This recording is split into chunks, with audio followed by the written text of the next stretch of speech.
चीन में कोरोना के दोबारा पैर पसारने की खबरों के बीच अब वहां पर बैंक और अर्थव्यवस्था को लेकर हड़कंप मचा हुआ है।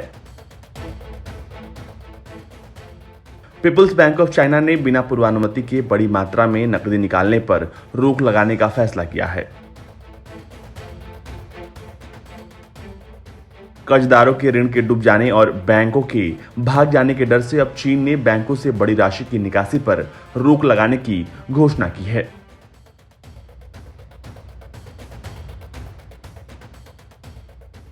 रिपोर्ट्स के मुताबिक चीन की कम्युनिस्ट पार्टी ने बैंकों के भाग जाने के डर और कोरोना महामारी के मद्देनजर गैर निष्पादित संपत्तियों की बढ़ती संख्या के बीच नकदी निकासी पर अंकुश लगा दिया है।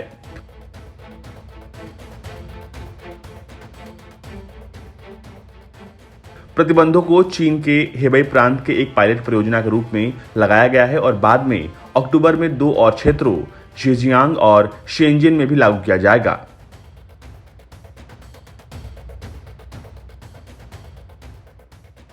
इन तीनों प्रांतों के लगभग 70 लाख लोग नकदी निकासी प्रतिबंधों के कारण प्रभावित होंगे।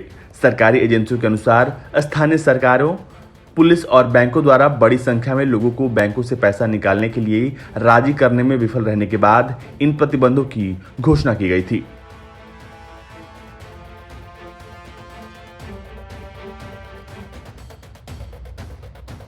समाचार एजेंसी ने बताया कि पीपुल्स बैंक ऑफ चाइना ने कहा है कि इस कदम से बड़ी मात्रा में नकदी की अनुचित मांगे बरकरार रहेंगी, जबकि नियामक ये सुनिश्चित करेगा कि बड़े लेन देन के लिए लोगों की सामान्य जरूरतों का भी ध्यान रखा जाए।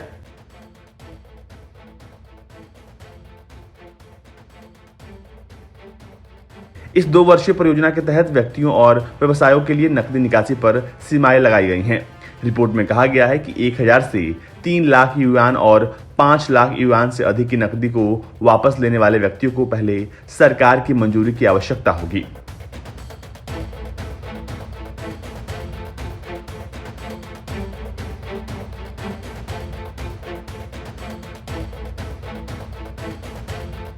कथित तौर पर यह निर्णय इसलिए लिया गया है क्योंकि लोगों को यह डर सता रहा है कि बड़े कर्जों में डूबे बैंक उनकी जमा पूंजी को लेकर भाग सकते हैं।